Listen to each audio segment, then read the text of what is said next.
일단 뉴욕 증시 같은 경우 제롬 파월비 연준 의장의 발언들을 그래도 긍정적으로 소화하면서 나스닥과 S&P 500 지수 사상 최고치 이어갔습니다. 국내 증시는 또 어떻게 반응할지 지켜봐야겠죠. 네, 어제 국내 증시도 오늘 있을 파월 의장의 발언을 앞두고 어느 정도 관망하는 심리 흐름이 포착이 됐었는데 오늘 증시도 어떻게 표현이 될지 굉장히 궁금합니다. 일단 간밤 뉴욕 증시에서 먼저 보내왔던 시그널들 포착을 해보도록 할 텐데요. 간밤 뉴욕 증시 분위기 어땠을까요? 네, 화요일장 혼조세로 마감을 했습니다. 나스닥과 S&P 500 지수 소폭 오르면서 올해 각각 26번째 그리고 36번째 사상 최고치 행진을 이어갔습니다. 그에 비해서 다우존스 기술주가 조금 비중이 적죠. 그렇기 때문에 약보한 마감하는 모습들이었습니다. 0.13% 하락했습니다. 이날은 시장 제롬 파월비 연준 의장의 발언에 주목하고 있었다라고 계속해서 말씀드리고 있는데요. 금리 인하를 기대하고 있는 시장이기 때문에 파월 의장의 발언을 긍정적으로 해석은 했지만 지금 고점 부담 아니면 시기에 대한 불확실성 여러 요인들로 인해서 강하게 상승하지는 못하는 계속해서 관망 심리 나타내는 그런 모습들 확인할 수가 있었습니다. 그렇다면 히트맵을 통해서 화요일장 어떻게 움직였는지 자세하게 보도록 하겠습니다. 대체적으로 상승과 하락 종목들 혼재돼 있는 가운데 대형 기술주 보합세를 보인 종목들도 많지만 뚜렷하게 하락하고 오른 종목들도 확인해 볼 수가 있었습니다. 마이크로소프트 1.44% 하락하는 모습이었고요. 이에 반면 애플은 0.38% 상승하는 모습이었습니다. 이로 인해서 애플은 시가총액 1위 자리를 더욱더 공고히 했고 마이크로소프트 2위에 안착하고 있습니다. 그 반면 시가총액 3위에 올라 있는 엔비디아 2.5% 가까이 크게 오르는 모습 나타났는데요. 엔비디아에 대한 키뱅크가 목표 주가를 상향 조정하면서 긍정적인 영향을 받았습니다. 반면 반도체 중에서 엔비디아로 투심이 쏠리다 보니까 브로드컴, AMD, 텍사스 인스트루먼트 등 기타 다른 반도체주 같은 경우에는 하방 압력을 받았고요. 인텔 같은 경우에는 1% 넘게 올랐는데요. 지난해에도 하반기에 잘 나갔던 게 인텔이다라는 학습 효과 때문인지 인텔 계속해서 하반기 두각을 나타내고 있습니다. 시가총액 상위 종목 이어서 보겠습니다. 구글의 모회사 알파벳 약보한 마감했고요. 메타와 아마존 강보한 마감을 했습니다. 그리고 그 가운데 테슬라 또다시 달립니다. 3.7%가량의 오름세를 보였는데요. 모건 스탠리가 5월에 오른 전기차 시장 점유율에 주목하면서 긍정적으로 평가한 영향이라고 이날은 분석이 됩니다. 그리고 또 한 가지 살펴보면 좋을 게 바로 금융 섹터가 될 것 같습니다. 대형 금융주들 일제히 상승 마감하는 모습들이었는데요. 이번 주 금요일부터 본격적인 어닝 시즌의 시작을 알리는 게 바로 이 대형 은행주죠. 실적 발표를 앞두고 강세 흐름 이어나가고 있다는 점 체크하시면 좋을 것 같습니다. 한편 빅테크에 워낙 관심이 많으시니까 빅테크에 대한 투자 의견 정리해보고 넘어가겠습니다. 엔비디아에 대해서 말씀드렸듯이 키뱅크가 목표 주가 $180로 상향 조정했습니다. 계속해서 H백에 대한 수요가 강하다, 실적 공백에 대한 우려를 안 해도 될 것 같다라는 코멘트였고요. 알파벳과 메타에 대해서 골드만삭스 매수 의견 그대로 유지를 한 가운데 목표 주가는 상향 조정했습니다. 알파벳을 $211로 올렸고요. 메타 같은 경우에는 $522로 상향 조정했습니다. 아마존은 매수 투자 의견 그대로 유지가 됐지만 목표 주가 마찬가지로 $235로 상향 조정이 됐습니다.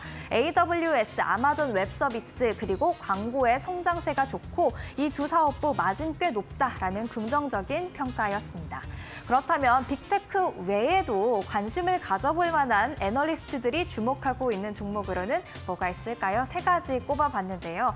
넷플릭스, TD 코엔이 목표 주가 $775로 상향 조정했습니다. 오는 18일 실적 발표를 마침 앞두고 있는데요. 최근에 진행한 설문조사 결과 거실에서 가족들과 다 같이 모였을 때 어떤 그런 채널을 통해서 TV를 시청하냐라는 질문에 이 넷플릭스에 대한 응답이 가장 많았습니다. OTT 중 넷플릭스가 여전히 공고하게 1위를 차지하고 있다는 점에서 긍정적으로 평가했습니다. 뱅크 오브 아메리카는 비중 축소해서 중립으로 한 단계 상향 조정이 됐습니다. 16일 실적 발표를 앞두고 있는데요. 금요일 시작되는 발표를 앞두고 대형 은행 긍정적으로 본다라는 이야기고요. 그리고 또 다른 지역 은행이죠. 퍼스트 시티즌스, 제프리스가 목표 주가 2,500으로 처음으로 투자 의견을 게시를 했습니다. 매수 투자 의견 제시를 했습니다. 지역은행에 대해서도 긍정적으로 보고 있다라는 코멘트가 되겠습니다. 금요일 날 금융주의 실적 발표를 앞두고 두 가지 은행에 대해서 긍정적인 시그널이 나와서 함께 전달을 해드렸습니다. 그렇다면 계속해서 살펴보겠습니다. 오늘 주목해야 될 이슈로는 무엇이 있었을까요? 일단 논알콜, 무알콜에 한번 주목을 해보시면 어떨까요? 일단 애슬레틱 브루잉이라는 미국의 회사가 있습니다. 미국의 최대 무알콜 맥주 브랜드가 되겠는데요. 최근에 자금 도달에 나섰는데 기업 가치 8억 달러로 평가받았습니다. 2년 만에 2배가 뛰었죠. 이로 인한 게 지금 세계 무알콜 맥주 시장이 급격하게 성장하고 있기 때문이라고 하는데요. 보시면 미국의 매출이 전년 동기 대비 얼마나 성장했는지를 나타내는 차트가 되겠습니다. 짙은 바가 무알콜 그리고 하늘색 바가 알코올이 있는 맥주인데 지금 무알콜 맥주의 성장세가 가파르다라는 것을 확연하게 알 수가 있죠.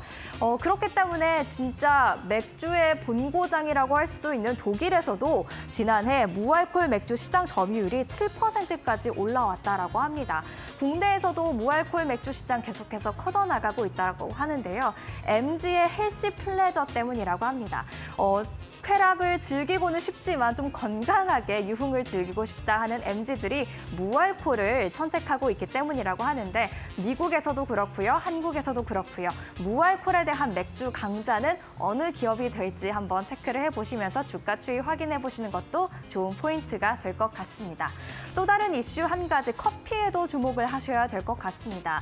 지금 커피 선물 가격의 상승세가 굉장히 가파르게 나타나고 있는데요. 공급 부족으로 2025년 중반까지 커피의 가격이 계속해서 상승할 것으로 전망된다라고 합니다. 특히 베트남에서 추가적인 공급 감소가 예상된다고 합니다. 너무 덥고 또 건조한 날씨 때문에 이미 올해 초에 커피 나무가 많이 상했다고 하는데요. 게다가 중동 분쟁으로 인한 운송비 상승 그리고 강달러도 커피 콩의 가격 상승을 부추기고 있기 때문에 이런 부분에 있어서 커피의 선물 가격 계속해서 올라갈 수 있다라는 분석이 나와 있습니다. 그렇기 때문에 커피 제품을 제조하는 그런 회사들이 가격 인상에 나설지 한번 체크를 해보셔야 될 것 같은데요.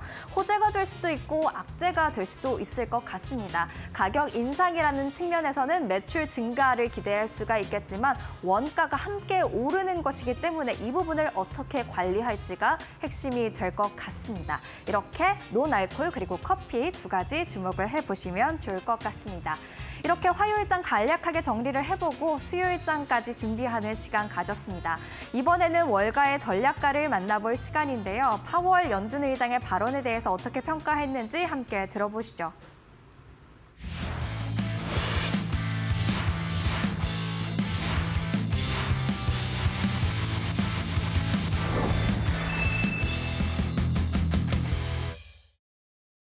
I think he said that the U.S. economy is no longer overheated, the labor market is in balance, and a further softening of the overall economy and the labor market could be reason to cut rates. He didn't say in July, he didn't say September or December, but in response, the CME Fed Watch tool now shows a 73% likelihood of a rate cut in September.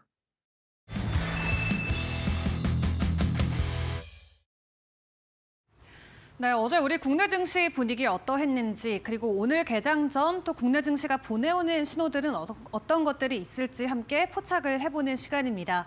어제 증시 마무리 상황 먼저 체크를 해보도록 할 텐데요. 어제 코스피와 코스닥 다행히도 모두 빨간불 켜주기는 성공을 했습니다. 코스피 같은 경우는 0.3% 오름폭을 보이면서 2,867선에 마쳤고요. 코스닥 같은 경우는 그동안 그나마 좀 강했던 2차 전지의 약세가 나오면서 상당히 제한적이긴 했습니다. 0.1% 강보합권에 머물면서 860선에 마무리를 지었습니다. 어제는 특히 업종 간의 차별화 흐름이 더 강하게 나타났던 하루였는데요. 외인과 기관들의 순매수 상위 종목들을 보면은 한눈에 또 확인이 가능합니다. 어제 전반적으로 반도체 관련주들 그리고 제약바이오 관련주들로 좀 매수세가 몰리는 모습이 나왔습니다. 그런 가운데서도 어제 재룡전기, HB테크놀로지 등 여러 종목들이 이름을 올리기도 했는데요. 어제 일반적으로 삼성전자나 SK하이닉스와 같은 대장주들도 오름폭을 보였지만 이 유리 기판 관련해서 HB테크놀로지도 외인들의 강한 매수세를 받아내기도 했습니다. 그리고 삼천당 제약 오래돼서 거의 300% 가까운 상승 흐름을 이어가고 있는데 비만 치료제와 관련돼서 제약바이오 섹터 안에서도 굉장히 핫한 모습 지속적으로 이어가고 있고요. 퓨처캠과 이오테크닉스 모두 반도체 관련해서 지속적인 관심을 받고 있는 모습입니다. 기관 쪽의 순매수 상위 종목들도 파악을 해보도록 할 텐데요. 기관도 코스피단에서는 반도체 대형주가 가장 상위권에 이름을 올리고 있습니다. 그리고 어제 원전뿐만 아니라 지속적으로 LS 일렉트릭과 같은 전선주들도 현재 주목을 받고 있는 상황이었는데 이 코스닥 쪽을 보시면 화장품 관련주들의 또 강한 관심세를 확인을 해보실 수 있겠습니다. 실리콘2는 최근 1년 동안 500% 가까운 상승 흐름을 보였는데 여전히 2분기, 3분기 그리고 하반기까지의 긍정적인 실적 전망의 리포트가 나오면서 투자자들의 기대 심리 계속해서 높아져 가고 있고요. 코스메카 코리아도 동일한 모습으로 현재 시장에서 관심을 받고 있습니다. 그리고 본격적인 공개 매수에 나선 제이시스 메디칼 같은 경우도 어제 기관들의 강한 매수세가 포착된 모습이 장중에 나왔는데 이 이슈와 종목별로 놓고 봤을 때는 어떤 부분을 확인을 해봐야 될지 섹터 단의 흐름도 파악을 해보도록 하겠습니다. 일단 어제 시장 안에서 강했던 섹터 원전주들 확인을 해보셔야겠죠. 어제 저희 이 시간에도 한번 점검을 해보긴 했습니다만 어제 장중에 다시금 시세가 나왔습니다. 특히 관련주들이 상한가에 안착하면서 시장의 전반적인 상승 흐름을 주도하는 모습이 포착이 됐는데요. 현재 체코 원전 수주 기대감과 관련해서 이미 월 초부터 이런 상승 흐름이 이어지긴 했습니다만 이제 7월 17일이면 본격적으로 체코의 우선 협상 대상자가 발표될 예정이다라는 소식과 함께 이 팀 코리아가 수주에 성공할 수 있을지 많은 분들이 기다리고 계실 것 같습니다.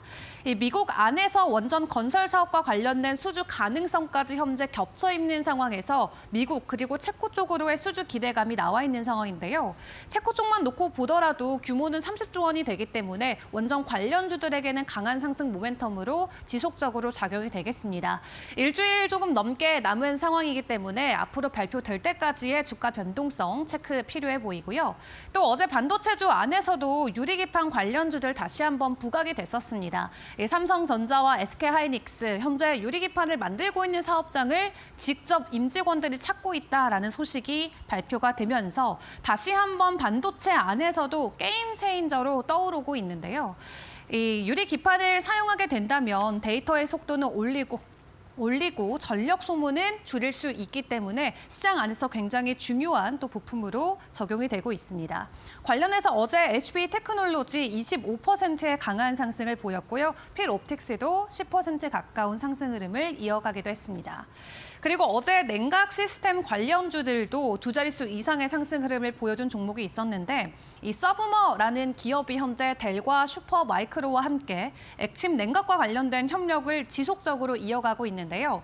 비슷한 사업을 추진하고 있는 우리 국내 대기업들도 지속적인 기대감이 펼쳐지고 있는 것 같습니다. 또 함께 협력할 수 있는 가능성까지 제기가 되면서 관련주들 어제 변동성이 나왔는데 추가적인 시세 오늘도 만들어낼 수 있을지 확인해 보시면 좋을 것 같습니다.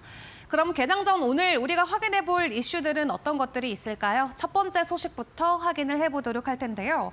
일단 어제 단독으로 나왔던 이슈입니다. 장 마감 이후에 나왔던 소식인데 LG전자가 스마트 팩토리와 관련된 사업 영토를 지속적으로 확장해 나가는 것으로 확인이 되고 있습니다. 현재 스마트 팩토리 솔루션과 관련해서 사업 영역을 확장한다면 앞으로 반도체뿐만 아니라 바이오 회사들의 이 수주까지도 따올 수 있을 것으로 현재 기대감이 올라가고 있고요. 이 LG전자의 임직원들이 현재 베트남 인텔의 반도체 공장에 직접 방문을 해서 생산형 향상을 위한 스마트 팩토리 솔루션을 인텔 측에 제시한 것으로 확인이 됐습니다.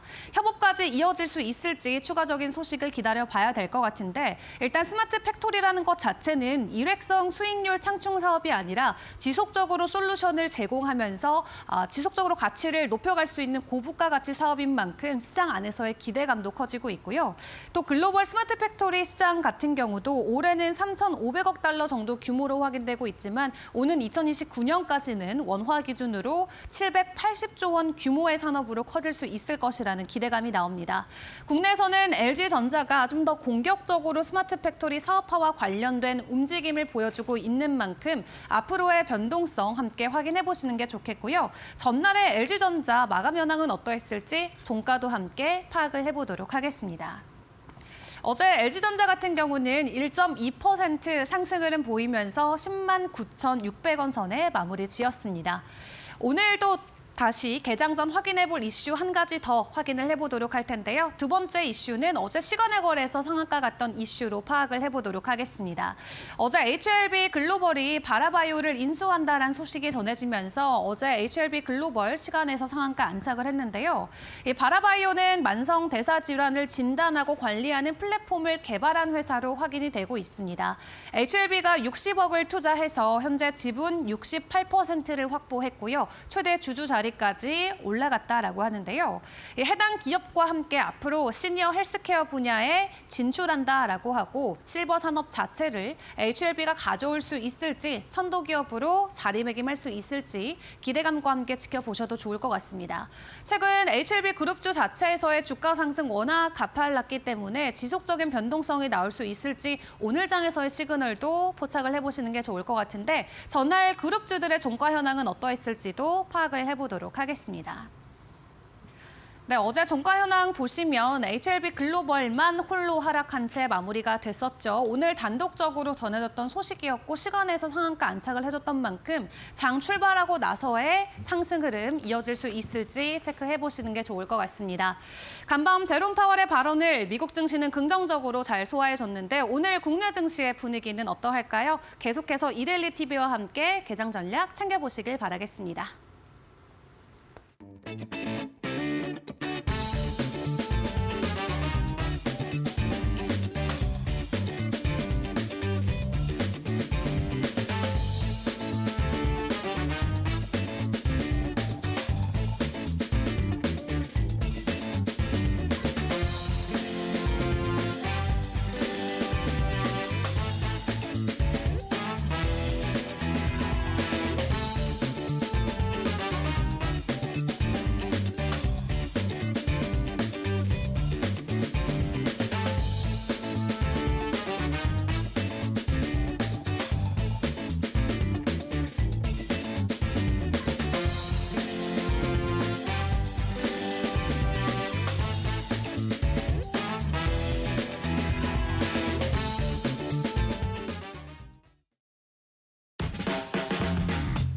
네, 시청자 여러분 안녕하십니까. 7월 10일 수요일입니다. 이데일리 TV 뉴스 브리핑 시작하도록 하겠습니다. 밸류업이 하반기 들어서 조금 더 좀 힘을 좀 내고 있는 분위기입니다. 일단 기업들의 참여도가 확실히 좀 눈에 띄게 나타나고 있습니다. 전체 상장사 중에 자사주를 구입을 하는 자사주를 매입하는 기업들은 사실 그동안에도 없었던 건 아닌데 중요한 건 자사주를 이제 사들이는 것뿐만 아니라 거기서 한 단계 더 나아가서 자사주를 소각해야 실질적으로 이제 주주 가치를 끌어올리는 그 주가에 어떤 도움이 되는 이제 그런 상황이 되는 건데요. 올 들어서 이 상반기 중에 이 자사주를 소각하는 기업들의 공시가 좀 크게 늘어난 것으로 나타났습니다. 일단 건수부터 보시면 23년도에 비해서요. 23년도에는 이제 59건 정도밖에 안 했는데 올 들어서 벌써 92건에 좀 달하고 있고요. 거의 50% 가까이 늘어나고 있는 거죠. 그다음에 자사주 소각을 통해서 소각을 한 금액 또는 소각을 할 금액도 작년 같은 경우 2조 5천억 정도밖에 안 되는데 올 들어서는 벌써 6조 7천억 원에 달하니까 거의 뭐 이거는 2배 이상 지금 늘어날 것으로 전망이 좀 되고 있는 겁니다. 전체적으로 이렇게 밸류업에 대한 정부가 좀 하반기 들어서 이제 공시도 이제 계속해서 강화하려고 하는 등 전반적으로 밸류업에 대한 어떤 그런 분위기들이 호전이 되고 그다음에 이제 이달 말쯤에 나오겠습니다만 내년도 세제 개편안에 이 밸류업과 관련돼서 여러 가지 세제 어떤 혜택들이 이제 포함이 될 것으로 좀 사실상 이제 윤곽은 잡힌 상황이기 때문에 그런 부분들에 대해서는 기업들이 이제 충분히 좀 감안을 하고 있는 것이다 이렇게 볼 수가 있겠고요. 기업들 보면 SK이노베이션이 무려 8천억 가까이, 삼성물산도 7,600억 넘게 속아갈 예정이고요. 메리츠 금융, 뭐 여기 유명하죠. 메리츠 금융지주도 4천억 넘게 쌍용, 그리고 KB금융, 신한주주, 하나금융 등 역시 금융주들 많이 있습니다. 현대차도 있고 KTNG도 있고. 전체적으로 SK그룹에 상당히 좀 적극적이다라는 거, 그다음에 금융주들이 상당히 적극적이다라는 것들을 볼 수 있습니다. 코스닥 업체들 같은 경우는 자사주 소각까지 가기에는 아무래도 현금 여력이나 이런 부분들이 좀 부족하기 때문에 일단 자사주를 취득하는 그런 코스닥 cap들이 크게 늘고 있는데요. 올 상반기에 코스닥 상장사 가운데 자사들을 취득하겠다고 공시를 낸 회사들이 89건으로 전년 대비 61%나 증가를 했습니다. 어쨌든 주주 환원 정책에 대해서 코스닥 기업들도 분명히 이제 인지를 하고 뭔가 좀 변화를 하려고 하는 모습들이 보인다. 이제 정부의 세제 혜택이라든가 이런 전반적인 시장 분위기가 밸류업 쪽으로 더 간다 그러면 일본과 마찬가지로 우리도 전체적으로 시장에 좀 끌어올려가는 그런 어떤 상승 효과를 기대할 수 있지 않을까 생각을 해봅니다. 어제 삼성전자가요.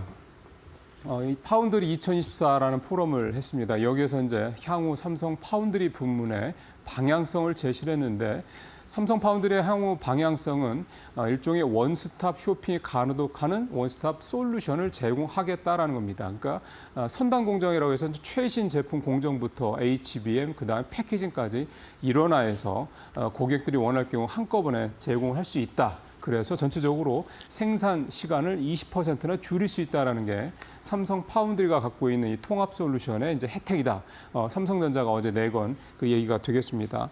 여기에 좀 더해서 내년부터 2나노 공정 양산에 들어가고요. 또 후면 전력 공급 기술, 이거는 지금보다 한 단계 더 이제 앞서 나간 그런 기술이죠. 이 기술을 도입한 2나노 신공정을 2027년에 이제 서비스하겠다. 이게 되면 이 2나노 신공정이 되게 되면 이제 속도도 빨라지고 무엇보다도 저전력, 즉 전력을 훨씬 더 덜 쓰게 된다고 합니다. 그러니까 지금 AI 데이터 센터라든가 이런 쪽에 굉장히 효과적인 그런 대응이 가능하겠죠. 또 초미세 공정을 한 걸음 앞서가기 위해서 27년도엔 또 1.4나노 공정까지 들어가겠다. 이렇게 지금 제안을 제시를 했습니다. 이제 한번 짚어서 좀 한 걸음 떨어져 생각을 해보면 삼성전자의 파운드리의 이 통합 솔루션 부분은 사실은 이제 어떻게 보면 양날의 검이 될 수도 있습니다. 말씀드린 대로 이런 통합 솔루션이 필요한 그런 기업들에게는 생산 기간을 20% 단축할 수 있는 그런 장점을 제공해서 굉장히 좋은 어떤 그런 혜택이 될 수도 있겠지만 세트업체들 같은 경우는 이를테면 삼성처럼 뭐 PC, 가전 이런 걸 다 하기 때문에 이런 걸 하고 있는 세트업체들한테는 오히려 삼성의 제품을 받는 게, 삼성의 파운드리 제품을 받는 게 또 파운드리를 맡기는 게 어떻게 보면 자사의 기술이 노출될 수 있는 그런 위험 요인도 있기 때문에 어떻게 보면 좀 불안할 수도 있는 거죠. 그런 어떤 양날의 검 같은 역할을 하는 건데요. 사실 삼성의 파운드리 부분은 아직도 물론 이번 2분기 실적에서도 좋지를 않았고 앞으로도 도전 과제가 참 많습니다. 최근에 나온 내용 하나 보면은 사실 삼성이 이제 이 HBM을 비롯해서 파운드리 쪽이 계속 확장이 되면서 TSMC 낙수 효과, TSMC가 다 커버 못하는 부분에 대한 낙수 효과를 기대한 부분들이 있었는데 지금 그게 쉽지 않을 것 같다는 얘기가 지금 나오고 있습니다. 왜냐하면 대표적인 예로 좀 구글의 픽셀폰이라는 게 있는데 내년에 출시될 픽셀폰에 들어갈 텐서 G5라는 거, 이 칩을 그동안에 텐서 칩은 이제 삼성 파운드리에서 맡아왔는데 이게 내년부터는 TSMC의 3나노 공정이 맡기로 했다고, TSMC에서 3나노 공정을 통해서 맡기로 했다고 합니다. 그러니까 여기서 좀 밀려난 거죠. 결국 이제 이런 부분들이 계속 나타나서 낙수 효과가 아직은 보이질 않고 있는 거고, 결국 이제 삼성 파운드리가 모멘텀을 좀 잡기 위해서는 결국은 현재로서는 AMD의 이 가속기를, AMD AI 가속기를 삼성 파운드리 공정이 따내느냐, 이게 현재로서는 가장 큰 관건이 될 수 있을 것 같습니다. 마치 하반기에 이 메모리 쪽에서 HBM이 NVIDIA에 납품하는 부분과 똑같은 그런 도전 과제가 삼성의 파운드리 부분에 지금 이제 남아 있다, 이렇게 보실 수가 있겠습니다. 자, 간만에 좀 바이오 얘기 좀 해보죠.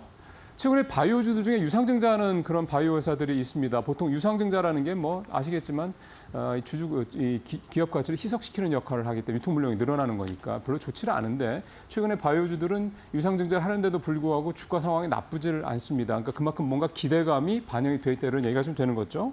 일단 상황을 좀 보면 첫 번째 이제 A-프로젠 바이오로직스라는 회사가 있는데 이 회사가 최근에 600억 규모 최대주주를 대상으로 600억 규모의 유상증자에 들어갔습니다. 또 400억 규모의 CB 발행도 하기로 했고요.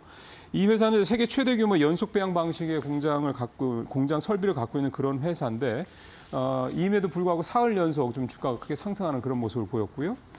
SK바이오사이언스도 백신 위탁 생산하는 글로벌 탑10 업체인 독일의 클로케를 상대로 757억 원의 제3자 배정 유상 증자를 했습니다. 여기 특히 좀 전략적 차원이 좀 크고요. AL바이오라는 회사도 산업은행 대상으로 1,400 규모 유상 증자를 하기로 했습니다. 이들 회사들 이렇게 대규모 유상증자를 발표하고도 주가가 나쁘지 않았던 가장 큰 배경은 하반기에 바이오 관련된 기술 이전 모멘텀이 있거나 또는 미국의 생물보안법이 통과될 경우 수혜를 받을 것으로 기대되는 회사들인데요.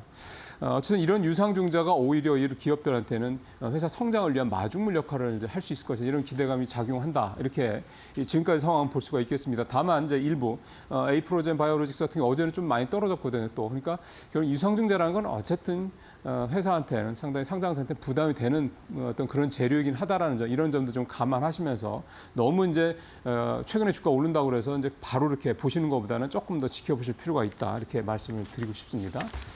자, 오늘 마지막 소식은 일본 증시 얘기를 좀 하도록 하겠습니다. 요즘에는 뭐 서학개미, 미국 투자를 보통 서학개미라고 하고 중국 투자하시는 분들은 중학개미라고 그러니까 이제 일본 투자하시는 분들은 일학개미 이렇게 표현들을 좀 하더군요.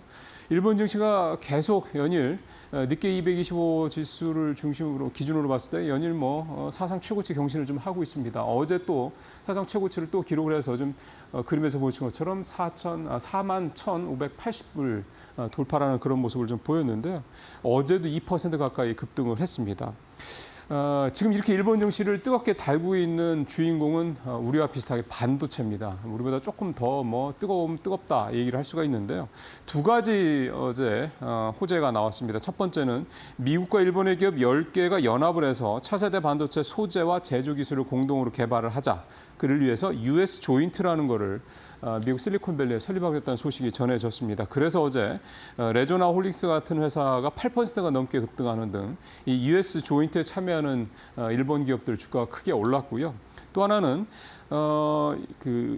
소니라든가 미쓰비시전기 같은 일본 주요 반도체 관련된 기업들, 또 반도체 기업들 8곳이 2029년까지 우리 돈 43조 원 규모의 설비 투자를 하겠다라는 걸 발표를 했습니다. 그리고 이렇게 두 가지 큰 재료가 나오면서 어제 일본 반도체 주가들이 크게 올랐고 그게 이제 니케이 225 지수를 또 끌어올렸던 이유가 되는 건데요. 전체적으로 보면 일본과 미국 기업들 간의 이 어떤 관계가 좀 더 밀접하다는 그런 느낌이 들고 우리도 물론 미국에 투자를 해서 좀 대규모로 공장을 짓고는 있긴 합니다만은 왠지 조금 느낌이 그렇게 싹 좋지는 좀 않죠. 상당히 좀 특히 이제 아시겠지만 우리 같은 경우 반도체 업체들 일본 기업의 이 소부장 쪽에 아직도 의존도가 좀 높다라는 점을 감안할 때 이런 부분들이 향후 우리 반도체 기업들 또 반도체 관련 서플라이 체인에 있는 기업들한테 어떤 좀 영향을 미칠지는 좀 지켜봐야 될 것 같긴 합니다만 어쨌든 미국과 일본에게 이렇게 찰싹 달라붙어서 가는 부분에 대해서는 그렇게 썩 반가운 소리는 아니라는 생각이 좀 듭니다. 오늘 뉴스 브리핑 마치겠습니다.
네, 마켓 비하인드로 이어가도록 하겠습니다. 오늘은 이동근 하이투자증권 신사업 추진팀장과 이야기 나눠보도록 하겠습니다.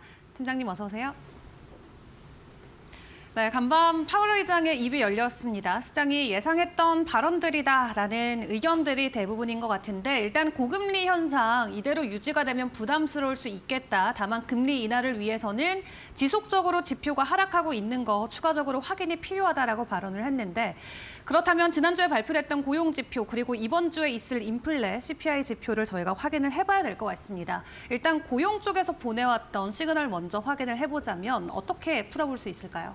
말씀하신 대로 사실 간밤에 이제 파월 의장이 발언을 했는데 결국 이제 뭐 예상대로예요. 그러니까 어떻게 보면 굉장히 그 발언에서의 어떤 균형을 찾으려고 좀 노력을 많이 했다라는 그런 느낌을 좀 받았고요. 네. 결국은 양면의 리스크라는 표현을 쓰면서 결국은 인플레이션에만 집중할 수도 없고 이제 뭐 향후에는 결국은 금리를 내려서 인플레이션을 진정시키기 위해 취했던 어떤 제한적인 통화 정책에서 좀 벗어나겠다. 이런 얘기로 좀 집약을 할 수가 있을 것 같습니다. 네. 뭐 결국은 어느 정도 시장이 원했던 정도 수준의 발언이 아니었나 하는 생각이 들고요. 뭐 말씀하셨다시피 이제 최근에 이제 가장 좀 주목해야 되는 부분은 역시 고용 지표라고 생각을 해요. 지난주에 이제 6월 고용 보고서가 나왔는데 구체적으로 좀 고용 시장 둔화의 시그널이 나타나는 모습을 보였습니다.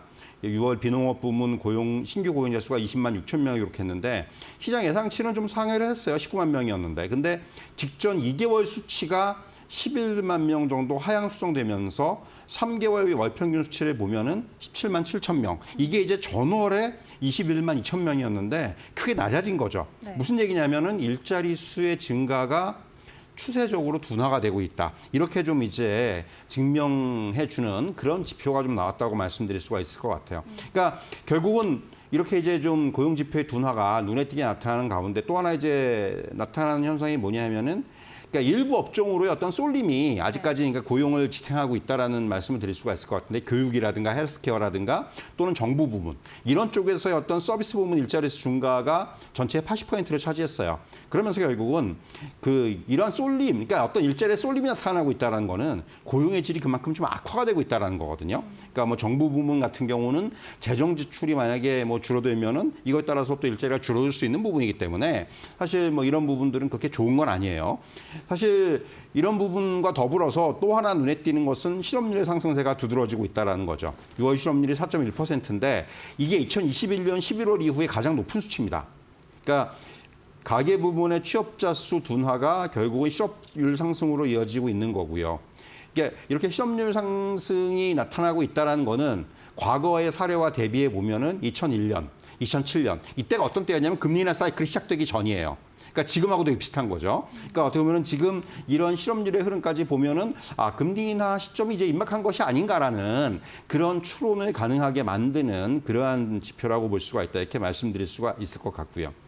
그리고 또 하나 이제 빼놓을 수 없는 부분은 임금 상승률의 둔화가 본격화되고 있다는 거죠.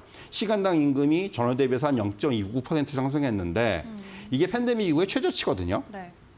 이게 무슨 얘기냐면 노동 수요가 줄고 공급은 좀 늘면서 노동자들의 임금 협상력이라든가 임금 상승세 약화는 좀 더 이제 가속될 가능성이 높다라는 거고요. 이거는 결국은 인플레이션 압력을 낮추는데 이제 작용을 할 것이다. 이렇게 좀 말씀드릴 수가 있을 것 같아요. 결국 결론적으로 말씀드리면 6월 이 고용 보고서가 조금 이제 고용 지표에 있어서 고용 시장에 있어서 어떤 변곡점을 좀 어떤 나타내 주는 것이 아닌가 이렇게 좀 말씀드릴 수가 있겠고요. 다만 아직까지 일자리 수가 막 급락을 한다든가 그렇지는 않거든요. 이게 무슨 얘기냐면은 고용시장이 사실 시장에서 또 하나 우려했던 부분은 고용시장이 갑자기 나빠지지 않을까라는 우려도 했었는데 그럴 가능성은 없다는 건 좀 그나마 다행이고요. 그러니까 어떻게 보면은 지금 연준이 바라는 대로 결국은 어떤 경기의 연착륙 이런 부분들로 좀 연결시킬 수 있는 아직까지는 좀 그런 지표라고 할 수가 있겠고 어쨌든 간에 말씀드린 대로 고용 지표는 이제 조금 확실하게 어느 정도 네. 좀 이제 둔화되는 그런 모습이 나타나는 것이 아닌가 말씀드릴 수가 있겠습니다. 지난주 발표됐던 고용지표 확인을 해보시면 나름 연준이 원하는 방향으로 가고 있다라고 평가해볼 수 있다고 설명을 주셨고 사실 간밤 연준 의장 같은 경우도 지표 잡히고 있다라고 직접 발언을 해주기도 했는데 이제 중요한 건 건 또 이번 주에 발표하는 CPI가 될 것 같습니다. 지금까지 분위기 고용이나 인플레 다 나쁘지 않은데 갑자기 여기서 또 다시금 다른 방향을 가르치는 지표가 나왔을 때 시장이 많이 혼란스러울 것 같아요. 어떻게 예상하고 있을까요, 시장은? 말씀하신 대로 사실 이제 지금 고용이 어느 정도 조금 잡히고 있다. 결국 여기서도 또 중요한 거는 이제 물가라고 할 수가 있겠죠. 그래서 네. 이제 이번 주에 이제 그 내일 6월 CPI가 발표가 되고 모레는 또 이제 6월 PPI가 발표가 되죠. 그리고 이제 모레 또 하나는 미시간 대학교가 그 집계하는 소비자 심리 지수가 발표가 되는데 여기서 이제 인플레이션 기대값이 공개가 된단 말이죠. 이런 지표들이 굉장히 중요한 그런 지표라고 할 수가 있겠고요. 지금 6월 CPI의 시장 전망치는 전년 동기 대비해서 3.1% 상승입니다. 전월 3.3%였으니까 이거보다 좀 둔화될 것으로 예상을 하고 있는데 관심은 뭐냐 하면은 연준의 인플레이션 목표치가 2%인데 이미 지금 연준의 어떤 인사들의 발언이라든가 파월 의장의 발언을 보면은 아마 하반기에는 연준의 목표치인 2%대에 근접을 할 것이라는 얘기를 했거든요. 그러니까 지금 어떻게 보면 지금 이런 예상 경로대로 좀 가고 있다 이렇게 말씀드릴 수가 있겠고 그렇다면은 이렇게 예상 경로대로 간다면은 금리 인하 시기를 앞당기는 모멘텀이 될 수 있다 이렇게 좀 말씀드릴 수가 있을 것 같고요. 또 이제 CPI를 볼 때 관전 포인트라고 할 수 있는 부분 제일 중요한 건 주거비 쪽입니다. 사실 지금 계속해서 그 인플레이션을 지금 끈적끈적하게 잡고 있는 부분이 네. 결국은 이 주거비거든요. 다른 쪽은 지금 많이 둔화되고 있어요. 뭐 유가도 지금 계속해서 떨어지고 있고 이런 부분은 둔화가 되고 있는데 세부적인 요인 중에서 이 주거비 인플레이션이 쉽게 꺾이지가 않는단 말이죠. 근데 이제 이 주거비가 과연 조금 이제 그 흐름을 바꿀 수 있을지 이런 부분을 좀 확인할 필요가 있을 것 같고요. 이렇게 이제 고용 지표, 물가 이런 지표들이 이제 둔화가 된다라는 부분은 9월 금리 인하 확률을 높이기에 충분해요. 지금 어제 파월장의 발언 이후에 지금 예상치를 보면은 네. 9월 금리 인하 가능성은 한 70% 정도 지금 계속해서 그 정도에서 움직이고 있거든요. 그만큼 높아요. 지금 이제 굉장히 높아져 있는 상황이고요. 그러니까 중요한 것은 이제 이번 주에 나올 6월 물가 지표 그리고 향후에 7월 물가 지표까지 아마 굉장히 연준이 주도 면밀하게 볼 거예요. 결정의 중요한 포인트로 작용할 것으로 전망이 되고 있고요. 결국 고용 시장이라든가 물가라든가 이런 그 지표들이 계속해서 좀 시장의 기대대로 연준의 기대대로 좀 움직이는 이런 흐름이 나온다면은 9월 금리 인하 기대감이 계속해서 좀 확대되지 않겠는가 이렇게 말씀드릴 수가 있을 것 같습니다. 네, 다행히도 우리가 기다리고 있는 CPI 석 달째 둔화되는 모습을 보여줄 것이다라고 시장이 예상하고 있는 것 같습니다. 가장 관건이 되는 건 주거비가 될 것 같은데 이 부분도 잡힐 수 있을지 구체적인 지표 지속적으로 저희와 함께 체크해 보시면 좋을 것 같고요.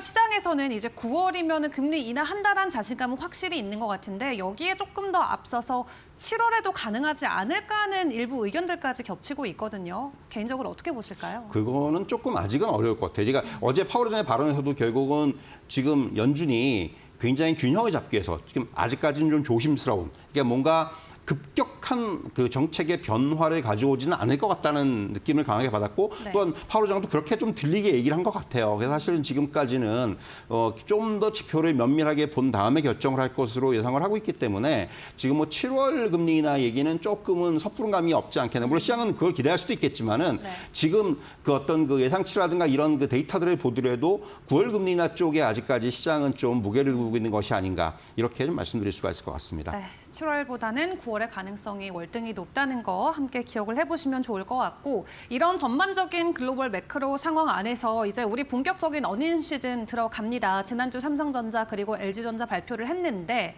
영업이익이 10조 원대가 나왔습니다. 굉장한 서프라이즈를 보여줬는데 굉장한 청신호로 저희가 받아들이고 2분기 어닝 서프라이즈 기대해도 괜찮을까요?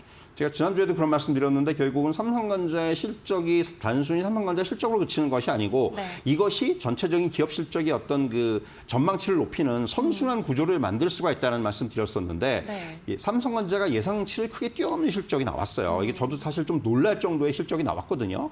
결국 이런 부분들은 어떻게 보면 굉장히 중요한 지금 이번 어닝 시즌에 거는 기대감을 증폭시키는 네. 이러한 효과가 좀 되지 않겠는가 이렇게 말씀드릴 수가 있겠고요.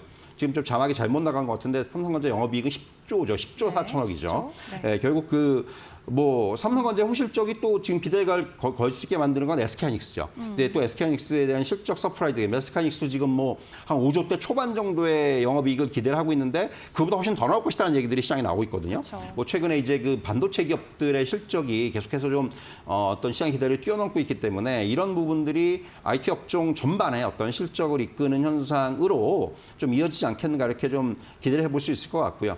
네. 뭐 또 이게 단순히 반도체뿐만이 아니라 지금 뭐 이번 실적에 그 좀 기대를 거는 이런 네. 업종들은 많아요. 예를 들면 뭐 자동차 업종 같은 경우도 환율 효과라든가 북미 지역 수출 호조라든가 이런 부분 때문에 이번에 분기상 최대 실적이 나올 것이다. 현대기아차가 뭐 이런 얘기들이 나오고 있고요. 다만 이제 조금 부진하다고 지금 예상이 되는 것 쪽이 배터리, 이를테면 뭐 전기차 시장의 성장세 둔화라든가 이런 영향을 받으면서 배터리 업종은 조금 부진할 것이다. 실질적으로 지금 LG에너지솔루션 같은 경우는 지난주에 조금 예상에 못 미치는 그런 실적이 나왔거든요. 네. 그런 부분들. 사실 미국 같은 경우도 우리나라뿐만이 아니라 미국 같은 경우도 이번 주 금요일부터 이제 금융주를 시작으로 해서 실적 발표에 돌입을 합니다. 지금 미국 시장에서 이제 실적에서 봐야 되는 것은 뭐 우리나라도 마찬가지입니다만은 단순히 분기 실적도 중요하지만은 네. 향후 어떤 가이던스, 전망 이런 쪽이 훨씬 중요해요. 특히 이제 IT 그 빅테크들 이런 쪽은 그러니까 실적이 중요한 게 아니고 실적이 좀 잘 나왔더라도 만약에 좀 가이던스가 좀 미진하다 하면은 주가가 빠지거든요. 네. 그렇기 때문에 사실은 이런 그 빅테크들을 볼 때는 역시 이번 실적도 중요하지만은 향후의 어떤 회사의 움직임, 전망, 비전 이런 것들에 좀 더 주목을 해야 된다고 생각을 하고요. 뭐 미국 증시는 아시다시피 미국 시장에서는 이제 은행주부터 금융주부터 실적 발표가 되는데 금융주들의 어떤 관전 포인트는 뭐 분기 배당금 인상이라든가 네. 이런 쪽에 주주 환원 정책 이런 쪽이 어떻게 이제 그 작용을 할지 이런 부분들을 좀 유의 깊게 볼 필요가 있다 이렇게 좀 말씀드릴 수가 있겠습니다. 네, 삼성전자가 쏘아올린 자금공이 전반적인 시장의 온기를 또 퍼져나갈 수 있을지 본격적인 우리의 어닝 시즌도 기대해 보시면 좋을 것 같습니다. 사실 지금까지는 글로벌 지수만 계속 올라간다는 느낌이 있었는데 최근 코스피 흐름도 사실 나쁘진 않거든요. 이러한 지수단에서의 변화가 또 시장의 어떤 분위기 전환으로 작용될지도 궁금합니다. 말씀하신 대로 사실 이제는 좀 글로벌 증시의 동반 랠리 분위기가 나타나는 것이 아닌가라는 생각이 드는데 네. 뭐 S&P 나스닥은 계속해서 연일 올해 들어서 지금 35번째 신고가거든요. 이게 이제 상최고치를 경신하고 있고요. 네. 니케이 225 같은 경우도 3월 고점을 돌파했어요. 네. 다시 랠리가 재개가 됐고 대만이라든가 인도 증시도 지금 이제 신고가거든요. 지난주에. 그쵸. 결국 이런 부분들. 이 코스피 같은 경우도 지금 오랜 그 제자리권에서 벗어나서 글로벌 랠리에 동참했습니다. 코스피 지수가 2,800세 중반까지 지금 올라왔습니다. 결국 5주 연속 상승을 보였다는 부분. 그러니까 상대적인 부진에서 서서히 좀 벗어나고 있다 이렇게 말씀드릴 수 있을 것 같고요. 결국 앞에서도 말씀드렸지만은 AI에 대한 기대가 이끌던 반도체 업종이 삼성전자의 어닝 서프라이즈로 좀 활용 점정을 나타내는 것이 아닌가라는 말씀드릴 수가 있겠고 이제 향후에 그렇다면 관심은 상반기에는 SK하이닉스가 랠리 이끌었는데 하반기에 그렇다면 이런 랠리가 삼성전자 쪽으로 옮겨질지 여부 이런 부분들을 봐야 될 것 같고요. 네. 그리고 사실 실적 시즌이 시작되기 전에 이미 이익 확대에 대한 기대가 반영된 업종이라든가 종목들이 좀 먼저 올랐어요. 뭐 여기에 이제 많은 업종들이 들어갈 텐데 그런데 이제 상대적으로 못 올랐던 종목이라든가 업종들이 과연 키 맞추기가 시장에 지금 이제 서서히 나타나기 시작하는 네. 그런 시점이 아닌가 하는 생각이 들고요.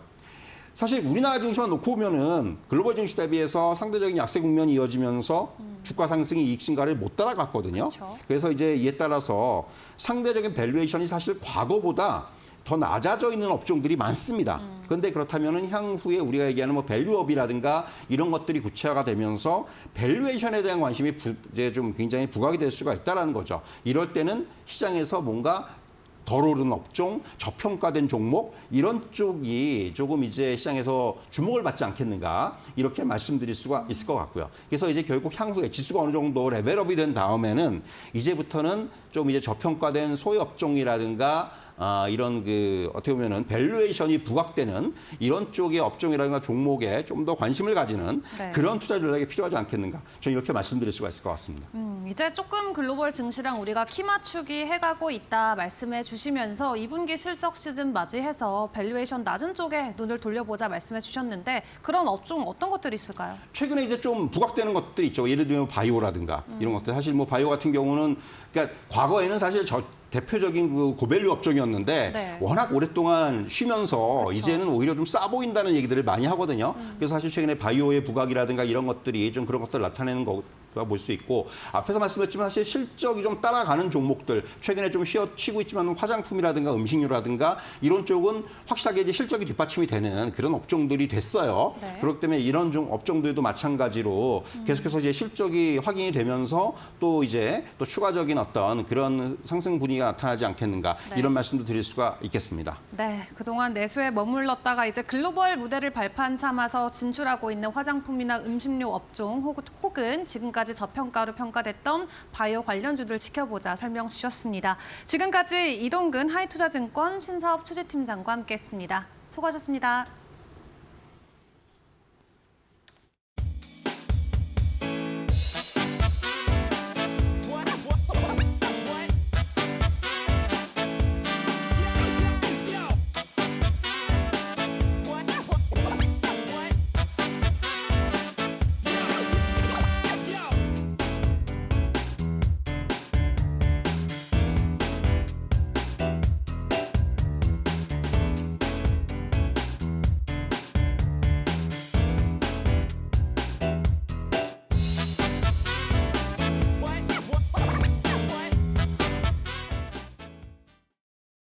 마켓 비하인드를 끝으로 2부 코리안 마켓 사인즈마저 끝을 내야 하는 시간이 왔습니다. 참 아쉬운데요. 저도 마켓 비하인드에서 설명해 주신 것처럼 밸류, 저평가됐던 종목들 그리고 실적이 뒷받쳐지는 업종들 한번 체크를 해봐야겠습니다. 네, 오늘 개장 시작하고 나서 어떤 종목들이 어떤 이슈와 함께 변동성을 보일지 여러분들 계속 이데일리 TV와 함께 하시면서 시그널들 챙겨보시면 좋을 것 같습니다. 그럼 저희는 내일 아침에 다시 찾아뵙고 인사드리겠습니다. 오늘 또 함께 해주신 여러분 고맙습니다.